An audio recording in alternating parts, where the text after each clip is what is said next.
لا الہ الا اللہ پڑھ لا الہ الا اللہ نحمدہ و نصلی علی رسولہ الکریم اما بعد فاعوذ باللہ من الشیطان الرجیم بسم اللہ الرحمن الرحیم۔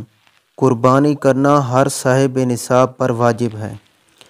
جو لوگ قربانی نہیں کرتے وہ یہ بیان حضرت مولانا الیاس گھمن کی زبانی بھی آگے سن سکتے ہیں کہ وہ فرماتے ہیں، حضرت ابو ہریرہ رضی اللہ تعالی عنہ سے روایت ہے کہ رسول اللہ صلی اللہ علیہ وآلہ وسلم نے فرمایا، جس شخص کو قربانی کی وسعت حاصل ہو اور وہ قربانی نہ کرے تو وہ ہماری عیدگاہ کے قریب نہ آئے۔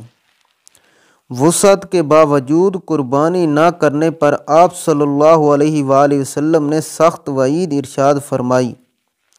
آگے یہ بیان حضرت مولانا الیاس گھمن کی زبانی بھی سنیں۔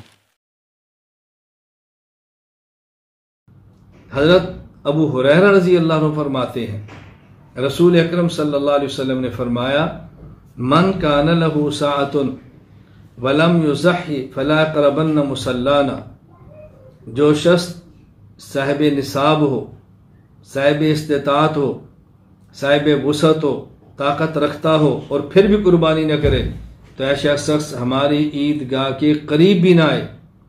نبی کریم صلی اللہ علیہ وسلم نے سخت وعید فرمائی ہے، سخت وعید فرمائی ہے۔